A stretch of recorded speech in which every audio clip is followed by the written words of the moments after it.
What's up, soul family? Coming at you with another reading. This time we're going to be doing what you're manifesting and how to get to it faster, or to the fastest of our ability. Because I feel like that's one of the things everybody's always wondering, like, what do I need to do? What do I need to do? So let's figure that out. If you're interested in a one-on-one reading, there'll be $20 for your first one. You can directly message me, or you can do so with the link in the bio.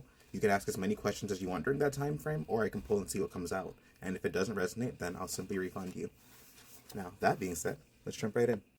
Alright, so whale, which is great worry over nothing.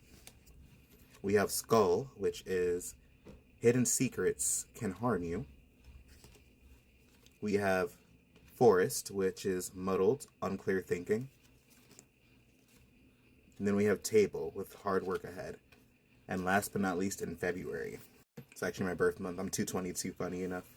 So with hidden secrets can harm you, maybe it's the energy of there being something that is not seen at the moment or shown at the moment that could be impacting you. With whale, it makes me think not to worry. Even if something might come to your experience that could be perceivably harmful, then the sign not to worry might be one of those things like where it points out to it just resolving overall. I'd like to think that, or that, and in conjunction with great worry for nothing, it's the energy of if you are trying to manifest something, then a lot of times, I mean, that's literally how it is every single time when you're manifesting something. Because when you manifest something, it's already done. You're always able to manifest whatever you want. So it's very difficult for the human mind to simply accept that we are, that it is done, especially if we don't physically see it in front of us. So I think a lot of times it is great worry for, I wouldn't say for no reason, but I get the point of the card saying for no reason. Because at the end of the day, whatever we want usually comes to us once we set the intention to experience it, and we're very clear on that. And I think that's partially like where the undecided, or the card that pointed towards like there being some kind of like decisiveness comes in. Like whenever we aren't able to really lock in on one full intention, that's many times like when timelines split, or when things take time or longer for us to then manifest it. Even if we have doubts, even if we have fears, stuff like that, that contributes to like undecisive energy. It's like the energy's still not too sure where it needs to go or where it wants to go. I wouldn't say not too sure. It's literally going into the energy of being undecisive, or of the aspect of it not manifesting, or the energy of doubt versus it going directly towards what we want. So that's why many times people tell you to stay in the energy of having it and to know that it's done, because the more you know that it's done, the faster it simply comes into your experience. Funny enough, that's also partially why. And then that's like the star card. So anything we want is seeking us to. Any intention that we have, like it's there's nothing that's right or wrong. It's whatever we desire. And I'd like to think of the star card. It usually points towards, like, from my perspective, sometimes like the non-physical manifestation of like our energy or of our intentions. So it's like the things that we desire, but it's like the energetic form of it. So many times it's literally just going out and then catching the star, which I know is not a literal thing you can do, but it's like going out and then knowing what star you want, going after it, and then allowing reality to conform around your mind. So then sometimes as well, we can be fed, would it be, so we can be sometimes be getting led down the path to get our manifestation, but we're many times, especially if we are too focused on not having it, and sometimes, especially if you're one of those people who tend to believe that you don't have to do anything for your manifestation, sometimes we're then getting signs and ways to get us closer to our manifestation, but we're not always aware of it. There are sometimes even signs that our manifestation is already here, and that, or that it's already in the works, or that it's going to happen. And the signs can sometimes be in front of us, but we're not always paying attention to it. So I think that's kind of like what the Four of Cups energy is. So sometimes we have to learn how to do our best to let go of attachment to like whatever we're trying to manifest and whatever we're trying to bring in.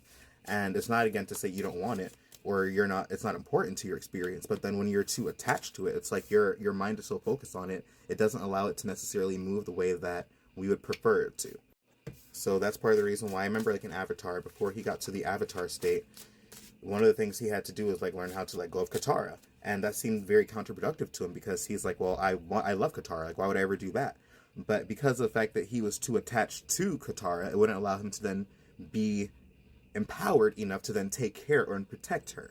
So sometimes it's like our attachment to things, it's like, yeah, we want an outcome of something, but then our attachment to then trying to figure out, or trying to believe it should come a certain way, can then be counterproductive to then it coming to us the fastest and most efficient way. And then the moon card pops up. So the moon has a lot of times to do with like subconscious beliefs, things hidden behind the scenes. And I think that's like one of the biggest things that we're forever battling is the subconscious, because the subconscious is what generates a high majority of the reality that we experience. I know that there's so many people who say you don't need your subconscious to be rewritten or reprogrammed in order to manifest, which is true to a certain degree. But if you want what you manifest to actually stick and stay, and you actually want longevity between and behind what you manifest, then it might be suggested and recommended. That's why there's so many people who are able to go viral, for instance, but then they can't maintain that virality. They don't know how to maintain that magnetism. They had a moment of stepping into the energy of being a very magnetized person, or somebody who's charismatic, or somebody who has the energy of virality, which is magnetism and being able to draw in focus and attention. But because they were not able to continue that path, or they were not able to hold that frequency or sustain where they're at, then that reality had to conform once again, and then put or start to show them where they were once again. So many times it's the energy of us reprogramming our subconscious, or us reprogramming or shifting the way that we're thinking and the way that we're handling things, so that we can actually experience what we want in a way that actually lasts, versus somebody who might have gotten the lottery. The lottery is another example of that too, where people will win the lottery and then sometimes they'll go broke after. Whereas some people win the lottery and then they're able to maintain that money. They're able to maintain that frequency. They're able to maintain the habits that are reflective of somebody who would have a lot of money and able to maintain and keep it. So it's never just one or the other. There are so many different aspects to manifestation, and whenever, in my opinion, whenever somebody tries to say that it's just this or just that, it greatly cuts down on the layers and nuance behind how manifestation works. And it very much so can be very simple. But if you've been having the experience of trying to manifest something and then it has not been simple, then that points towards there being a lot of other areas that there might need to be work done in to then allow that manifestation into your experience. And then on the bottom of the deck, we have the Ten of Wands, which I like to think of the straw that broke the camel's back. So there are so many times like where we can be overwhelmed with experiences, and it's almost like we're trying to manifest from that state, and that can be the thing that, again, we can manifest from any state. That's never going to prevent us from getting what we want. It might sometimes delay it, because what sometimes happens when we're overwhelmed is our energy and our focus is inevitably, it's almost like impossible if you're in survival mode. Like if you are starving and you're hungry, your stomach has no food in it, and you're in pain and you're needing something, it's going to be almost impossible for you to sit here and just, oh, let me just love and light and then just keep my focus on the fact that I have food in my belly, or the fact that food is coming. So the Ten of Wands, whenever I think about manifestation, it's like sometimes we tend to be very hard on ourselves, because we're expecting, especially with all the content out there, to just simply focus, be love, focus on what we want, have love and light be the thing, and then things pop into our experience. When in reality, sometimes it can be very tumultuous, and it can be a journey to simply get to what you desire. Because of the fact that, and this is never to any discredit to any being going through anything, but unfortunately the way that reality does work is the thoughts that we think, the beliefs that we have, and our attention are what then draw in experiences. And I'm not blaming anybody, like, it's literally just the mechanics of how reality functions. Otherwise we wouldn't have the capacity to have such a wide range of experiences. You know what I mean? So I'm not necessarily saying that this is anybody's fault. This is simply the underlying mechanism behind reality. But what tends to happen is, because of the fact that we're stressed, we are inevitably in the energy and constantly focused on the problem itself, the burden itself, everything that is then continuing to keep that in our awareness. When if we're able to take a step back and shift ourselves out of that frequency of the problem, then many times that's when the solution comes in. And that's why it can be very difficult. No, that is why it's very difficult to manifest from a place of survival. And that's one of the biggest reasons why it's almost impossible to manifest if you don't have your needs met, quite frankly.